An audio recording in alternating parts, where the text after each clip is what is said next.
Hello dear students, welcome to Dev academy global study. तो फटाफट video को शेयर करके आ जाइए अपने यार दोस्तों चाहने वालों के साथ। और आज का क्लास शुरू करते हैं एक शानदार मोटिवेशन के साथ। शिक्षा उस शेरनी का दूध है कि जो जितना पिएगा उतना दहाड़ेगा।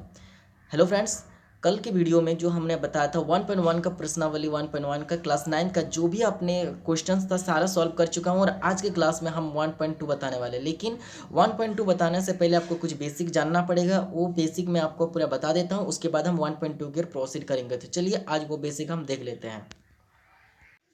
तो देखिए क्या है कि संख्याओं के प्रकार, कितने प्रकार के संख्याएं होते हैं, तो वो कुछ हम पहले वीडियो में भी देखे थे और आज भी कुछ उन चीज़ों को कुछ अच्छे ढंग से देखने वाले हैं। तो संख्याओं के प्रकार सबसे पहले देखिए, जो संख्याएं होते हैं ना वो आपका वास्तविक संख्या होते हैं। एक संख्या है जो आपका वास्तविक संख्या है, ये दो प्रकार के संख्या होता है। संख्या एक्चुअली में आपके दो प्रकार के होते हैं, एक होता है वास्तविक संख्या, दूसरा है आपका काल्पनिक संख्या। काल्पनिक संख्या होता है, एक वास्तविक संख्या हो गया, दूसरा आपका काल्पनिक संख्या होता है। एक वास्तविक संख्या हो गया, दूसरा आपका काल्पनिक संख्या होता है। अब ये वास्तविक संख्या और काल्पनिक दुनिया में दो ही प्रकार की संख्या होती है, एक होता है वास्तविक संख्या, दूसरा काल्पनिक संख्या। वास्तविक संख्या क्या होता है जो हम नीचे डिस्कस करने वाले हैं, और काल्पनिक संख्या क्या होता है मैंने आपको पहले भी वीडियो में बताया था कि जो रूट के अंदर माइनस वाले संख्याएं होते हैं, रूट के अंदर माइनस वाले संख्या काल्पनिक संख्या होती है। जैसे कि रूट के अंदर माइनस एक्स, एक्स के जगह पर आप कोई भी संख्या बिठा दीजिए, ये सारी संख्या आपको क्या बोलेंगे, काल्पनिक संख्या। जो रूट के अंदर माइनस वाले संख्या होते हैं, ऋणात्मक, रूट के अंदर ऋणात्मक संख्याएं हो गया। आपको समझ में आ गया। चलिए हम देखते हैं वास्तविक संख्याएं। तो वास्तविक संख्या, और हमको काल्पनिक संख्या पढ़ने की जरूरत नहीं है, हमको वास्तविक संख्या पढ़ने की जरूरत है। तो हम वास्तविक संख्या ही देखेंगे। तो वास्तविक संख्याएं आपके दो प्रकार की संख्या होती है, मैंने पहले वीडियो में बताया था कि चलिए वास्तविक संख्याएं जो बना होता है परिमेय संख्या और अपरिमेय संख्याओं का समूह होता है। तो वास्तविक संख्या कितने प्रकार के होते हैं, वास्तविक संख्याएं दो प्रकार के होते हैं, ये परिमेय संख्या और अपरिमेय संख्या। ये समूह की बात चल रहा है कि ये इन दोनों से मिलकर ये बना हुआ है, इस बीच में आप कुछ नहीं है तो मत समझ लीजिएगा प्लस है। इसका मतलब वास्तविक संख्याएं जो है ये परिमेय संख्या और अपरिमेय संख्याओं के समूह को वास्तविक संख्याएं कहते हैं। तो अब यहाँ पर सवाल का जवाब दीजिए आप, ध्यान से देखिए कि जितने भी परिमेय संख्याएं होते हैं वो सारे आपका क्या वास्तविक संख्या है, जितने भी अपरिमेय संख्याएं होते हैं वो सारे वास्तविक संख्याएं हैं। लेकिन लेकिन क्या सारे वास्तविक संख्याएं, लेकिन जितने भी वास्तविक संख्याएं क्या सारे परिमेय संख्याएं, नहीं, कुछ तो अपरिमेय संख्या भी है। जितने परिमेय संख्या होते हैं वो सारे वास्तविक संख्या होते हैं, लेकिन सारे वास्तविक संख्याएं परिमेय संख्याएं नहीं है, वो अपरिमेय संख्याएं भी होते हैं। तो यहाँ से आपको समझ में आ रहा होगा। तो जो भी आपका ऑब्जेक्टिव क्वेश्चन आप किसी टाइप का पूछेगा आप उसको धुआंधार तरीके से आपको समझा दीजिएगा और बना दीजिएगा, तो कोई टेंशन वाली बात नहीं है। तो यहाँ तक आपका उसी प्रकार सबको कंपेरिजन करके आपको बता सकते हैं। अब देखिए परिमेय संख्याएं क्या है। परिमेय संख्या, परिमेय संख्या का उदाहरण जो है ये आपका परिमेय संख्या क्या है। तो परिमेय संख्या मैंने पहले ही बताया था कि जो आपके रूट के अंदर वाले जो संख्याएं उन सभी को छोड़कर बाकी दुनिया की सारी संख्या क्या है, परिमेय संख्याएं हैं। और कुछ पाई वगैरह भी है, उनका आगे हम बताते हैं। जो रूट के अंदर वाले संख्याओं को छोड़कर दुनिया की सारी संख्याएं आपका क्या है, परिमेय संख्याएं हैं, जो भी वास्तविक संख्याएं।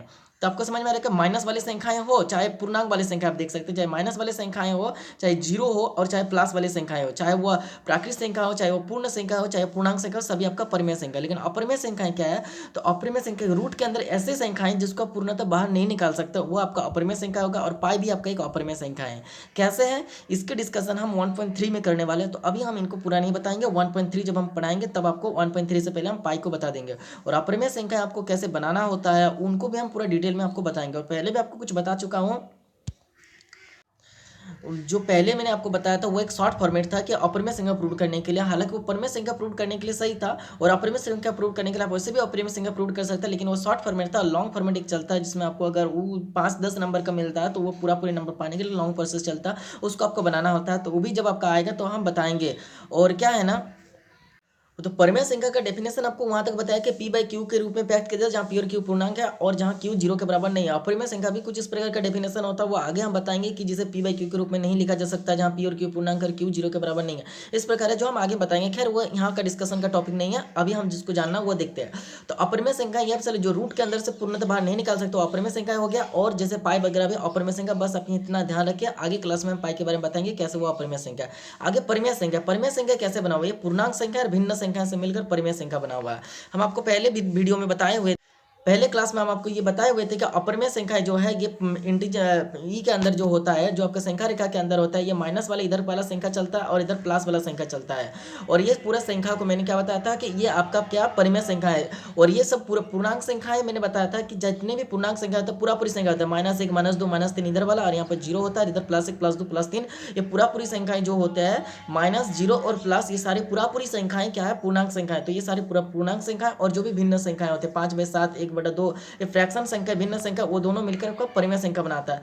यह हम फर्स्ट लेक्चर में बताए हुए थे, जिस भी दोस्त ने नहीं देखा वो जाके जल्दी से देख लीजिए, तभी आपको ये सब समझ में आएगा।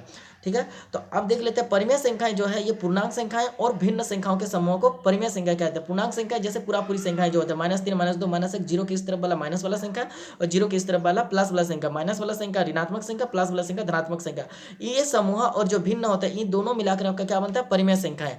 और आगे देखते हैं पूर्णांक संख्या के बारे में। तो पूर्णांक संख्या क्या है? पूर्णांक संख्या में दो चीजें आप दिखाई मिल रहा है, एक आपका ऋणात्मक वाली संख्या ऋण संख्या, दूसरा आपको क्या मिल रहा है एक आपका पूर्ण संख्या, जीरो से इस वाली संख्या को पूर्ण संख्या बोलते हैं।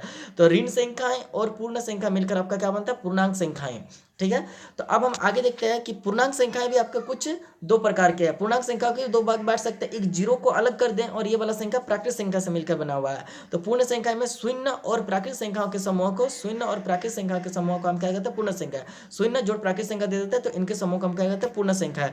अब ये प्राकृत संख्या को देखिए कि प्राकृत, अब यहाँ से एक बात आपको क्या पता चल रहा है, यहाँ से एक बात कि क्वेश्चन आपको ऑब्जेक्टिव जो पूछता है बोलेगा कि जितने भी प्राकृत संख्याएं होते हैं वो पूर्ण संख्याएं होते हैं। सही बात है कि सारे प्राकृत संख्याएं तो पूर्ण संख्याएं, लेकिन बोलेगा कि सारे पूर्ण संख्या जितने पूर्ण संख्या वो सब प्राकृत संख्या है। गलत बात है, क्योंकि शून्य एक पूर्ण संख्या जो कि प्राकृत संख्या नहीं है।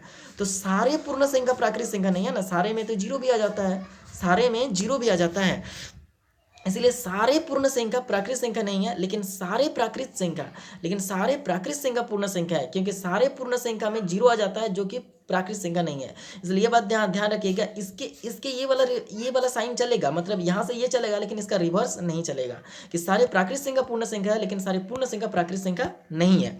तो ये सब में फ्लो होगा और आप सबको कंपेयर करके आप ये बता सकते हैं। ठीक है, आप सब अपने मन में आपको करने की कोशिश कीजिएगा, हो जाएगा।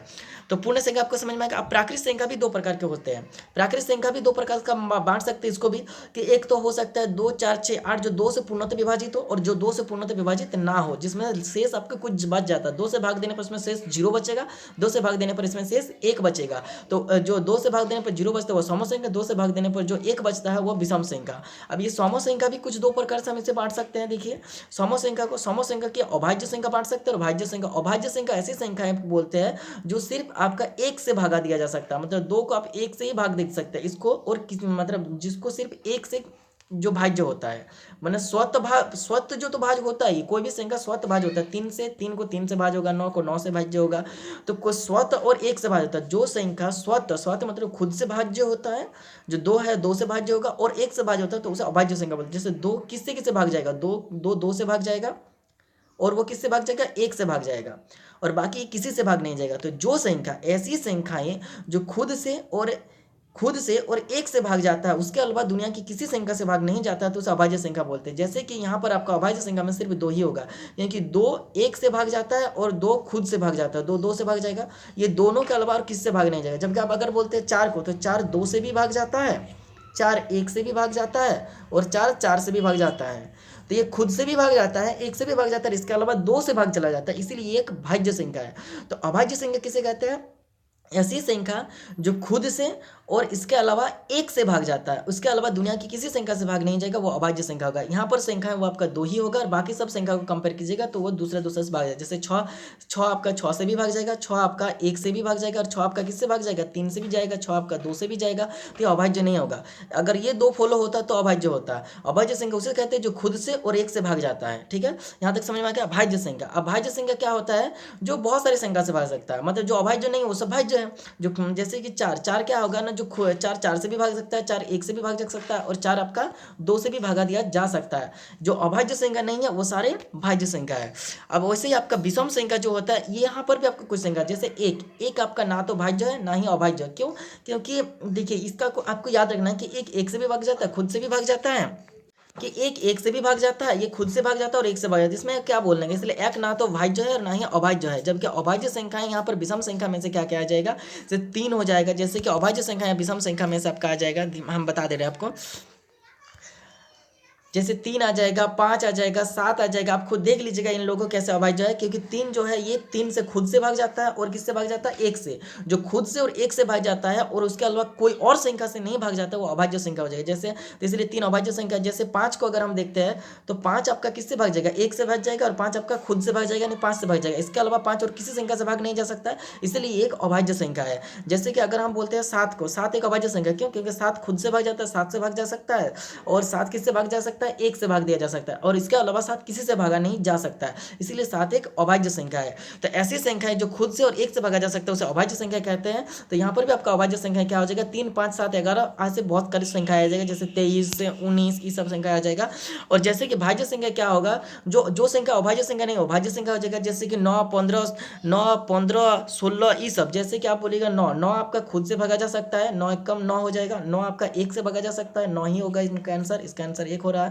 और 9 आपका किससे भागा जा सकता है, और 9 आपका 3 से भी भागा जा सकता है, 3 3 9 हो रहा है, यानी तीन चीजों से ये भागा जा सकता है, इसीलिए 9 एक भाज्य संख्या है। तो जो संख्या अभाज्य नहीं है वो अभाज्य है। समझ में आ गया। तो आज की क्लासेस में मेरा इतना ही था। वास्तविक संख्या कुछ संख्या के प्रकार मैंने डिटेल में बता दिया, इन सब का रिवर्स आप देख लीजिएगा। अगर ये संख्या कहता है कि जैसे ये सब क्वेश्चन आपका ऑब्जेक्टिव में पूछा जाएगा कि सारे परिमेय संख्याएं वास्तविक संख्याएं हैं, तो बोलिएगा हाँ, लेकिन सारे वास्तविक संख्याएं परिमेय संख्या नहीं है, क्योंकि कुछ अपरिमेय भी है। ठीक है, ये सब क्या है, इनके समूहों की बात चल रहा है। ठीक है, इसलिए यहाँ पर बीच में प्लस दीजिएगा ताकि ये पता चले कि वो समूहों की बात हो रहा है। तो इतना आई होप आपको समझ में आ चुका है। तो जो भी दोस्तों को अगर कुछ डाउट हो रहा है तो वो कमेंट बॉक्स में कमेंट कीजिएगा, मैं उसका जरूर रिप्लाई दूंगा। तो थैंक यू, आज के वीडियो के लिए इतना ही, अगले वीडियो में मिलता है। Thank you everyone. तो अगर आपको वीडियो मज़ा आ रहा है तो कमेंट बॉक्स में लिख दीजिएगा वाह मज़ा आ गया। थैंक यू दोस्त।